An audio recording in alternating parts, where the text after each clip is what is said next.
saudara, terima kasih Anda masih menyaksikan Sapa Sukabumi. Kami masih berbincang bersama Dr. Lulis Delawati terkait upaya pencegahan virus COVID-19, bagaimana juga penyebarannya. Kita berlanjut lagi nih dok ke perbincangan kita.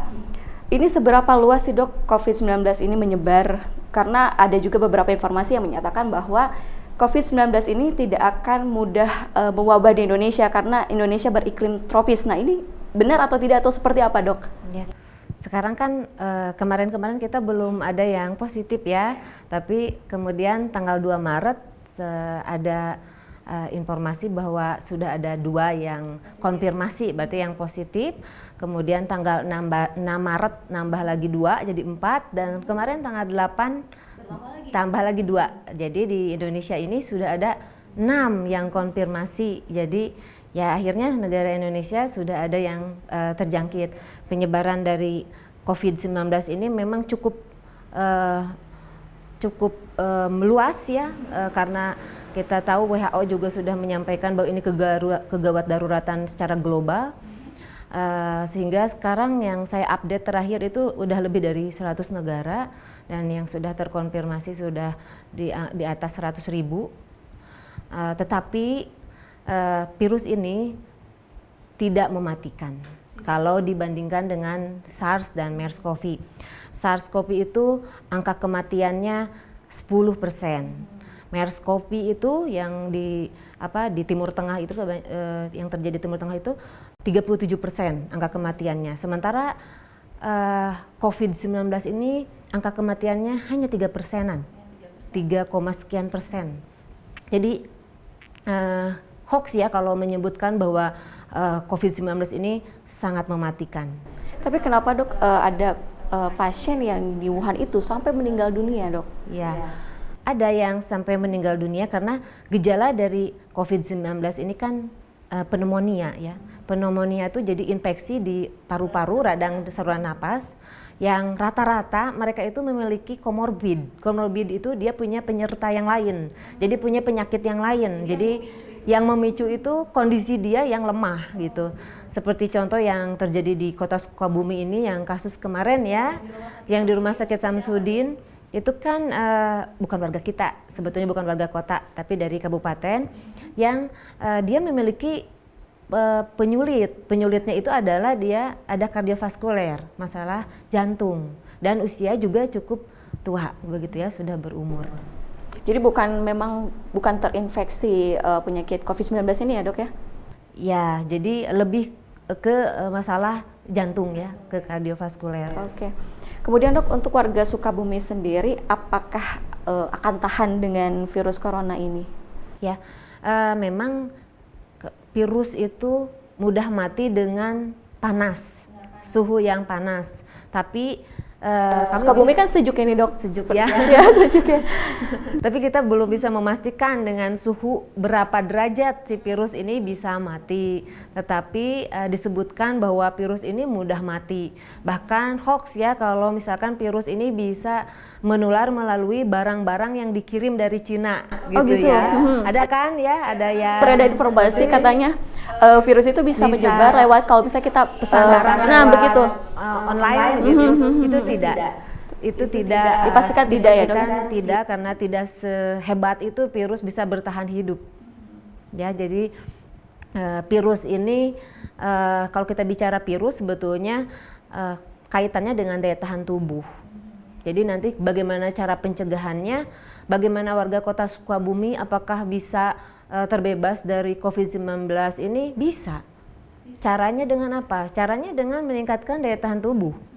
Ya, dengan makan gizi seimbang, kemudian olahraga yang teratur, istirahat yang cukup, kelola stres. Jadi jangan panik dengan berbagai pemberitaan yang sebetulnya banyak hoax ya.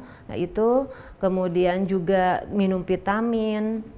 Bagaimana kita beretika saat batuk gitu dengan menutup dengan tisu atau menggunakan lengan atas gitu ya.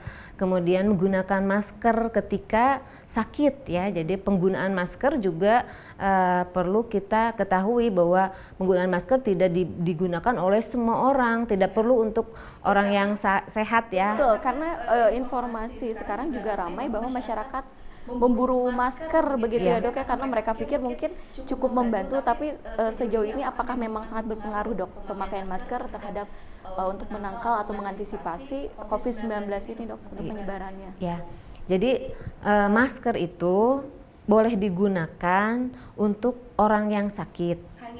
Orang yang sakit, yang batuk pilek, yang influenza, yang masalah pernapasan, atau untuk petugas kesehatan ya, di sarana kesehatan, di pos kesehatan mereka menggunakan masker, atau untuk orang sehat yang merawat yang terduga COVID. Jadi seperti itu ya. Jadi penggunaan masker bukan digunakan oleh orang yang sehat kemudian dipakai saking takutnya ya, itu tidak baik ya. Mungkin saking paniknya masyarakat. Ya, saking paniknya itu juga kita tidak sarankan untuk menggunakan masker untuk orang yang sehat. Oke. Kemudian apakah sudah ada obat atau semacam alternatif lain untuk bisa mencegah atau mengantisipasi atau mengobati yang terjangkit COVID-19 ini Dok? Kalau kita bicara obat, saat ini untuk COVID-19 pertama belum ada vaksin karena sedang terus riset dikembangkan ya. Termasuk obat untuk kepastian obat untuk COVID ini juga belum. Ya, jadi ada di beberapa negara menggunakan obat antivirus yang ini yang itu untuk virus yang obat malaria, bahkan ada obat HIV, itu belum dilegalkan gitu ya, belum diresmikan dan belum ada kepastian.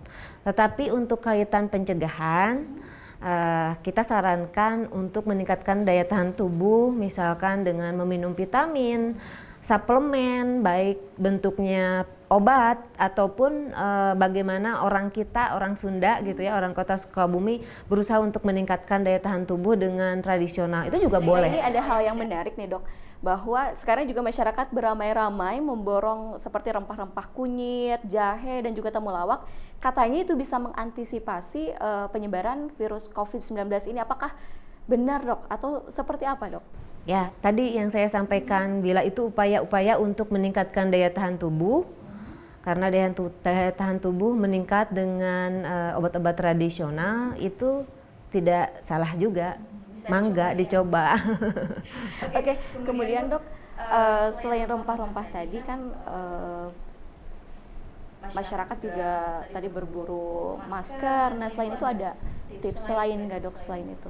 Ya, untuk masyarakat yang tadi saya sampaikan pencegahan ditambah cuci tangan ya. Tadi yang belum lengkap itu ditambah cuci tangan menggunakan sabun, air mengalir, ada 6 langkah.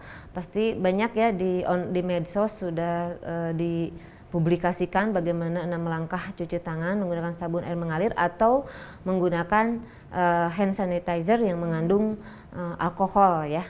Itu.